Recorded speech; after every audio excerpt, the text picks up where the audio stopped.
through the millennia of human history, people have developed various ideas about God. Some don't believe there is a God, even though even atheists, I think, at times wonder, what if it's true? And then we have people right up to the present time that think, well, there's some kind of great force out there, probably put all of this together,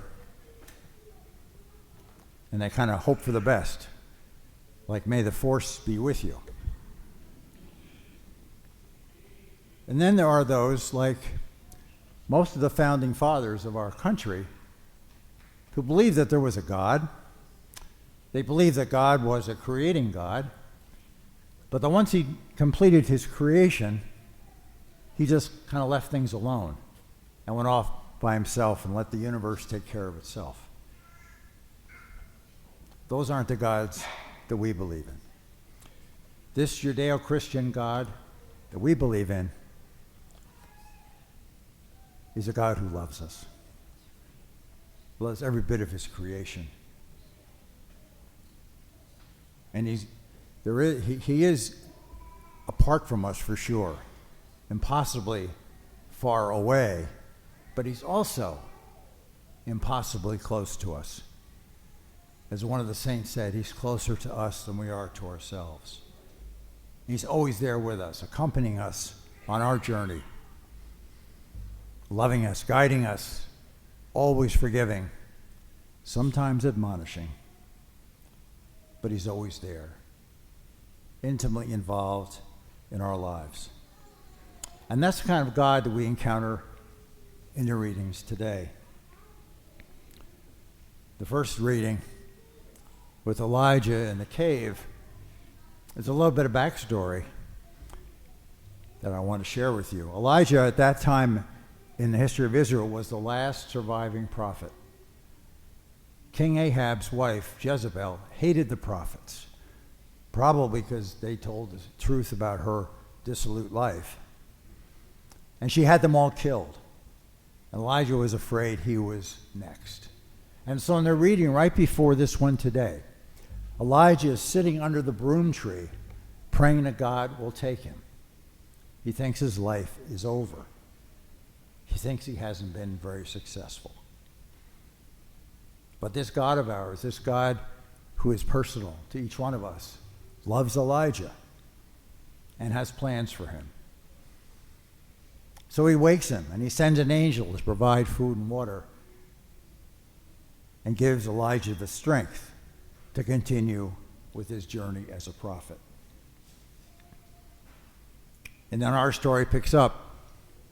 He finds himself in this cave on Mount Horeb, which was also the mountain where Moses received the Ten Commandments.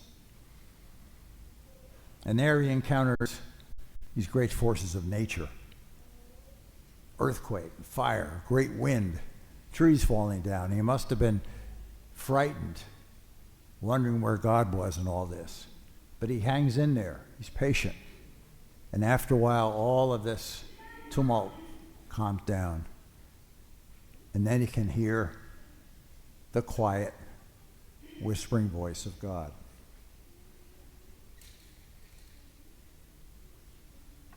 Elijah refuses to be distracted by all the mess and confusion that's going on around him. And he was rewarded by hearing God's voice.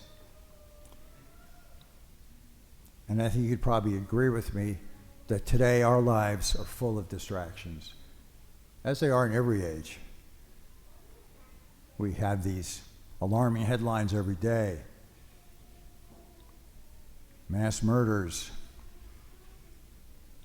threats, and all kinds of confusion on every side. Natural disasters that we can't seem to do anything about, and they seem to be more and more numerous. And so I think for our own spiritual lives, we need a cave like Elijah had. For our own spiritual survival, we need to take time I know you're saying, I don't have time to find myself a cave. I don't have time even to do what I have to do.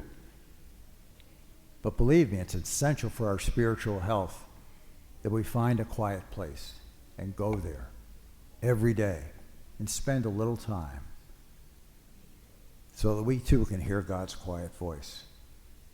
All the headlines, all the noise in our lives will drown his voice out.